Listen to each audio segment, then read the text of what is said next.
बच्चों नेक्स्ट जो गिवन है आर्टिकल 265 गिवन है।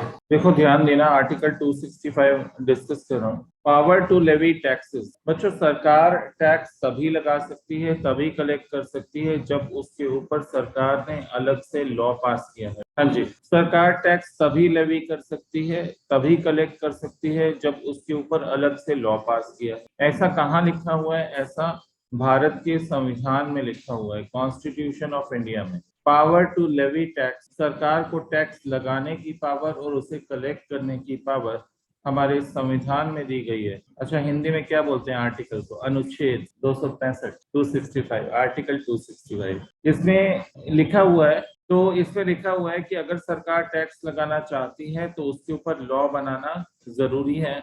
बिना लॉ के सरकार टैक्स लेवी भी नहीं कर सकती और कलेक्ट भी नहीं कर सकती। No tax shall be levied और collected except by authority of. तो टैक्स लगाना, इम्पोज करना, लेवी करना और उसे कलेक्ट करना सिर्फ और सिर्फ लॉ बनाकर किया जा सकता है। बिना लॉ के ऐसा सरकार नहीं कर सकती। सरकार अपनी मर्जी से कोई भी टैक्स नहीं लगा सकती जब तक कि उसके ऊपर लॉ पास नहीं हो। मतलब लॉ पास करना जरूरी है पहले, ठीक है। ऐसा संविधान में कहाँ लिखा हुआ है? आर्टिकल 265 में क्लियरली लिखा हुआ है, ध्यान देना। Accordingly for levy of any tax a law needs to be frame. अगर आपको कोई भी टैक्स लेवी करना है तो उसके ऊपर पहले क्या बनाना होगा? लॉ बनाना होगा। और वो भी किसको बनाना होगा? सरकार को बनाना होगा, तभी वो टैक्स को लेवी कर सकती है और कलेक्ट कर सकती है। फिर क्या लिखा है? Constitution of India gives the power, भाई सरकार को पावर देता है, to levy and collect taxes whether direct और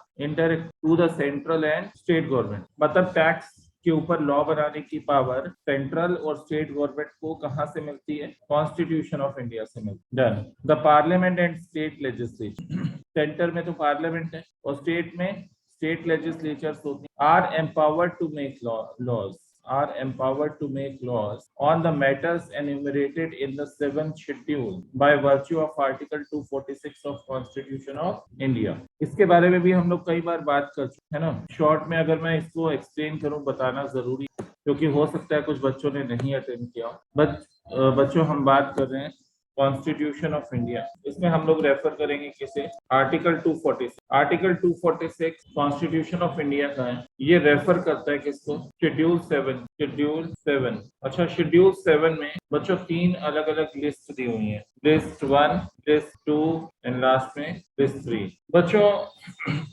लिस्ट 1 में जो लॉ मेकिंग पावर है ये किसके पास है? यूनियन के पास। लिस्ट 2 में किसके पास है? ठीक है। अच्छा, वैसे फर्स्ट लिस्ट को यूनियन लिस्ट कहते हैं, सेकंड लिस्ट को स्टेट लिस्ट कहते हैं और थर्ड लिस्ट को कॉन्करेंट लिस्ट कहते हैं, ठीक है ना। अच्छा, इसे क्या बोलते हैं? Union list. इसे क्या बोलते हैं? State list. और लास्ट वाले को क्या बोलते हैं? Concurrent list. बच्चों इसमें लॉ मेकिंग पावर किसके पास है? तो यहाँ पर अगर बात करें तो सीजी, और स्टेट लिस्ट में अगर बात करें तो स्टेट गवर्नमेंट या स्टेट लेजिस्लेचर। और यहाँ पर वो दोनों के पास लॉ मेकिंग पावर है, दोनों लॉ बना सकते हैं, ठीक है ना। तो किसकी बात कर रहे हैं हम लोग यहाँ पर? बच्चों कॉन्स्टिट्यूशन ऑफ इंडिया में आर्टिकल 246 गिवन है विच रेफर्स शेड्यूल 7। पर्पस क्या है? पर्पस है bifurcation of powers, bifurcation of powers, distribution of powers, you can say distribution of powers between center and state, center और state के बीच में, कि भाई इनको लिस्ट पकड़ा दी कि कौन से मैटर के ऊपर लॉ कौन बनाएगा, एक लिस्ट पकड़ा दी। सेंट्रल गवर्नमेंट को जो लिस्ट दी उसका नाम क्या है? Union list. स्टेट गवर्नमेंट को जो लिस्ट दी उसका नाम क्या है? State list. और एक लिस्ट तीसरी भी बनाई गई जिसे कॉन्करेंट लिस्ट का नाम दिया गया, जिसमें लॉ मेकिंग पावर्स दोनों के पास। डन। तो अब हमें चेक कैसे करना होता है? सरकार को चेक कैसे करना होता है? सरकार ये देखती है, अच्छा इस मैटर के ऊपर लॉ बनाना है, ये कौन सी लिस्ट में गिवन है? यूनियन लिस्ट में गिवन है तो सेंट्रल गवर्नमेंट लॉ बनाएगी। स्टेट लिस्ट में गिवन है, स्टेट गवर्नमेंट। बच्चों क्या इसे चेंज किया जा सकता है? क्या कॉन्स्टिट्यूशन को अमेंड किया जा सकता है, चेंज किया जा सकता है? यस बच्चों, कॉन्स्टिट्यूशन को अमेंड करना रिजिड है, rigid, not easy to change, but change किया जा सकता है, ठीक है ना। मतलब इसके जो प्रोसीजर है वो थोड़ा टेक्निकल है, टाइम टेकिंग, मेजो स्पेशल मेजोरिटी की जरूरत होती है कॉन्स्टिट्यूशन को अमेंड करने, ठीक है ना, इजीली नहीं किया जा सकता। बट यहाँ पर आर्टिकल 246 में बाइफर्केशन ऑफ पावर्स किया गया है। बच्चों इसके अलावा अगर कोई मैटर किसी भी लिस्ट में स्पेसिफाइड नहीं है तो आर्टिकल 248 उसका सॉल्यूशन देता है। आर्टिकल 248 में सॉल्यूशन ये है कि entry number 97 of union list is kept blank. तो लास्ट पॉइंट इसके साथ हम इसे कंक्लूड करेंगे और वापस नोट्स पे चलेंगे। If any matter on which law is required is not specified in any list, तो क्या करें? If any matter on which law is required is not specified in any list, किसी में भी नहीं गिवन, क्या करेंगे? सॉल्यूशन क्या है इसका? जो सॉल्यूशन दिया गया यहाँ पर आर्टिकल 248 इसका सॉल्यूशन दिया गया which contains residuary power, which talks about residuary power of CG, central government, residuary power of central government derived from entry number 97 of union list, ठीक है ना, which is kept blank। अच्छा, इसे खाली क्यों छोड़ा गया है? क्या कहते हो, आपको क्या लगता है बच्चे? एंट्री नंबर 97 को ब्लैंक क्यों छोड़ा गया है? तो एंट्री नंबर 97 को खाली इसलिए छोड़ा गया है कि एंट्री नंबर 97 में हम ये मान लेंगे जो मैटर किसी भी लिस्ट में स्पेसिफाइड नहीं है वो किसमें गिवन है? Entry number 97 of union list में गिवन है। उस पर लॉ मेकिंग अथॉरिटी किसके पास होगी? सेंट्रल गवर्नमेंट के पास होगी, सीजी के पास। डन बच्चों, हमने आर्टिकल 246 डिस्कस किया। आर्टिकल 246 में सॉल्यूशन दिया गया है कि भाई झगड़ा ना हो, दोनों सरकारों को पता रहे कि इसके ऊपर लॉ कौन बना सकते। इनको लिस्ट पकड़ा दी गई है कि आप इस लिस्ट को रेफर कर लो, इसमें देख लो किस लॉ पर, किस मैटर के ऊपर लॉ बनाने की अथॉरिटी किसके पास है। खैर आर्टिकल 246 को कहीं ना कहीं कर्टेल किया गया है, कहीं ना कहीं आर्टिकल 246 की इंपॉर्टेंस को कम किया गया पिछले कुछ टाइम में। अगर आप देखोगे आर्टिकल 246 ए इंसर्ट किया गया, आर्टिकल 246 को अमेंड किया गया। खैर उस पर कभी हम लोग डिटेल में बात करेंगे, अभी इसको रीड कर लो क्या लिखा है यहाँ। आर्टिकल 7 शेड्यूल, बच्चों हमने भी रेफर किया था 7 शेड्यूल, कंटेन्स 3 लिस्ट, 3 लिस्ट दी हुई है, which enumerate the matters under which the parliament and state legislatures have the authority to make laws for the purpose of levy of taxes. The following are the list. सबसे पहले list 1 is union list, जिसमें parliament के पास exclusive power है to make laws. बिल्कुल, जो भी matters union list में given है उस पर लॉ बनाने की एक्सक्लूसिव पावर। बिल्कुल, स्टेट लिस्ट में एक्सक्लूसिव पावर स्टेट लेजिस्लेचर के पास, जो मैटर्स गिवन है उन पर लॉ बनाने। कॉन्करेंट लिस्ट में भाई दोनों लॉ बना सकते हैं, दोनों बना सकते हैं लॉ, ठीक है ना, सेंटर भी और स्टेट भी। फिर इसका आगे सॉल्यूशन भी दिया गया। अच्छा, एंट्री नंबर 82 नीचे गिवन है ना, क्या लिखा है? Make laws on taxes on income other than agriculture. तो एंट्री नंबर 82 में पावर दी गई है सेंट्रल गवर्नमेंट को to make law on incomes other than agriculture income. मतलब यहाँ इनकम टैक्स की बात की गई। किसकी बात की गई? एक्चुअली हम लोगों ने लास्ट क्लास में ये टॉपिक डिस्कस किया हुआ है, मुझे जहाँ तक ध्यान आ, आगे देखते हैं नेक्स्ट पॉइंट। अच्छा, अभी हम कौन से पेज पे हैं? ये टॉपिक 66। हमें तो एग्रीकल्चर इनकम पे वापस चलना है ना। खैर एग्जाम्पल एग्रीकल्चर इनकम वाला ये कर लिया था ये हमने? नहीं।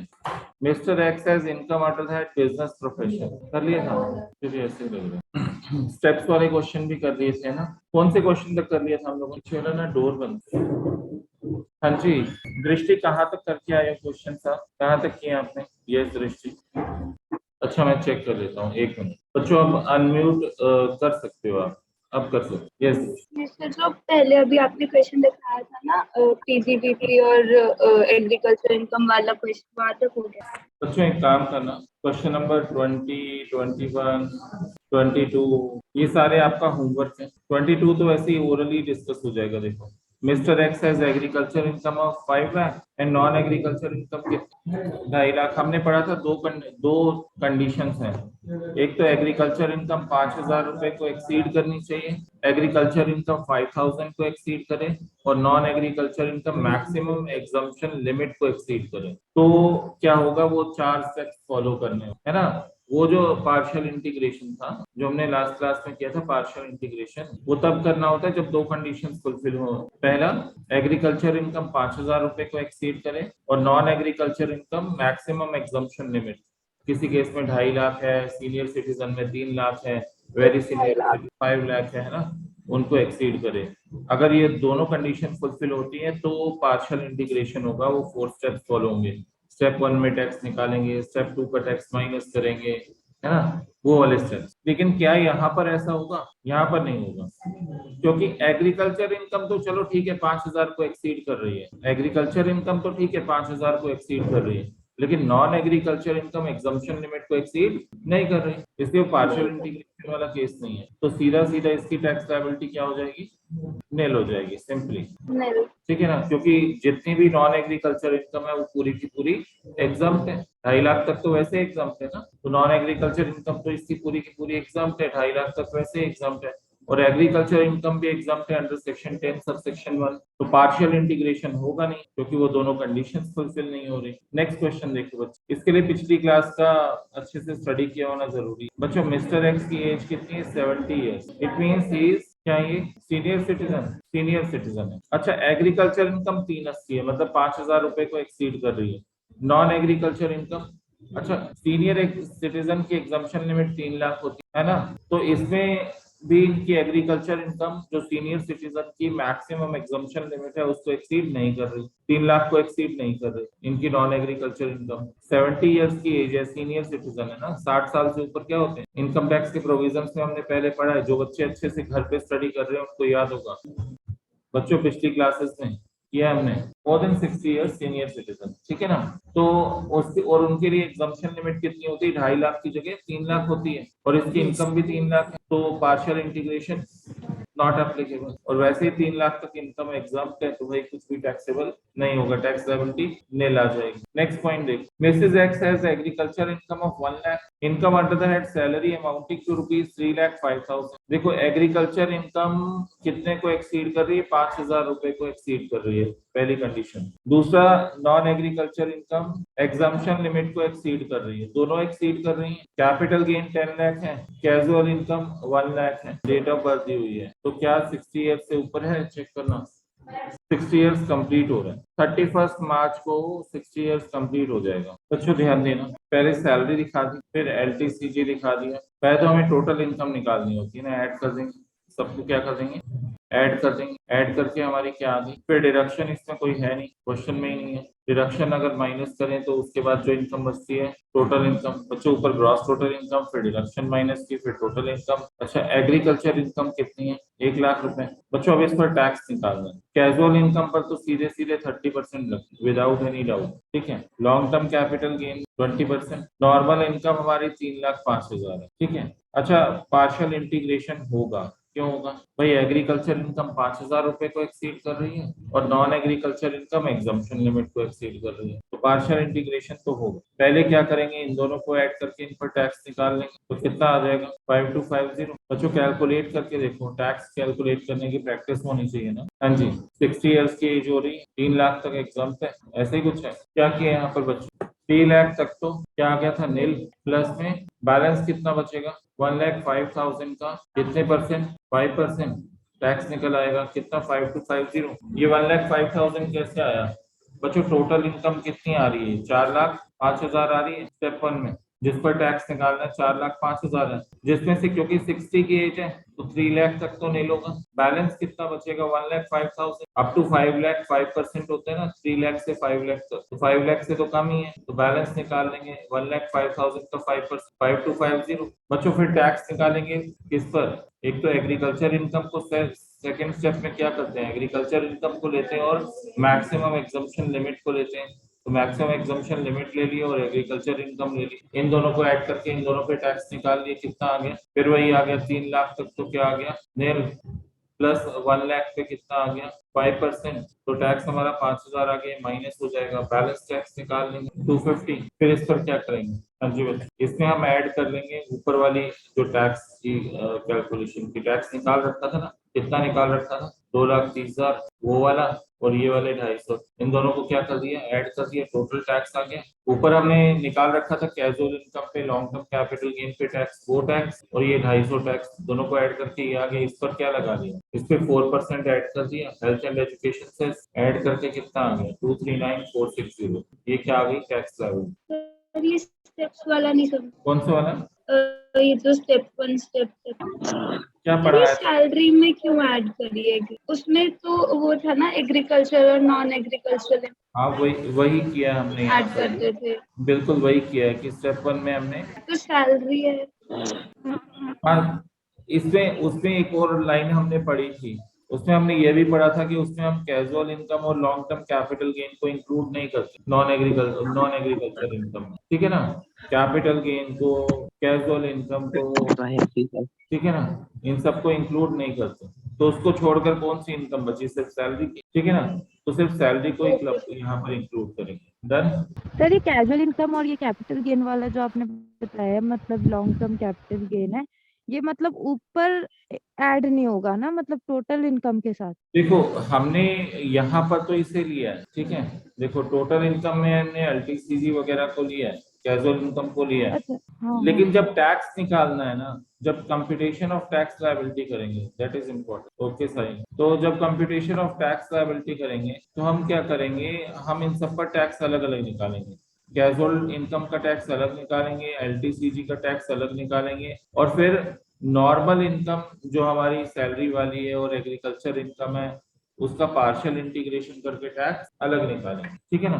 तो टैक्स की ओके, मतलब कैलकुलेशन सर अलग। इंक्लूड होगा लेकिन पार्सल इनकम में नहीं होगा, मतलब इंटीग्रेशन के टाइम नहीं होगा। हाँ, इंटीग्रेशन के लिए नहीं लेंगे एलटीसीजी को और कैजुअल इनकम। डन। तो बाकी बच्चों, कल जितना भी मैंने असेसमेंट ऑफ टैक्स करवाया है, असेसमेंट ऑफ टैक्स, कल इसका टेस्ट ले लें, ठीक है ना। इसी बहाने आप लोग घर से प्रैक्टिस कर लोगे अच्छे से। कोई डाउट्स वाउट्स होंगे तो देख लें, कोई दिक्कत नहीं। ठीक है बच्चों, आगे बढ़ो, क्योंकि प्रैक्टिस जरूरी है। या तो बच्चों आप खुद रिस्पॉन्सिबिलिटी ले लो, है ना, लेकिन वो थोड़ा प्रेशर रहे तो ज्यादा अच्छा रहे। ठीक है बच्चों, आप बाकी के क्वेश्चंस भी एक बार घर से ट्राई करना। तो क्वेश्चन नंबर, इलिस्ट्रेशन नंबर कहाँ तक हम लोगों ने किए बच्चों? आपको प्रैक्टिस करनी है इलिस्ट्रेशन नंबर 25 तक। अच्छा, बीच में मैंने कुछ छुड़वाई भी थी कुछ टाइम पहले, है ना, वो ध्यान रखना, कहीं उसमें अटक मत जाना। ये सब एक तो लोकल अथॉरिटी वाला भी छुड़वाया हुआ है ना। पर्सन के मीनिंग का भी डिस्कस नहीं किया, ये आने वाली क्लासेस में डिस्कस करेंगे। एओपी बीओआई अभी छोड़ा हुआ है, एचयूएफ अभी छोड़ा हुआ है, ठीक है।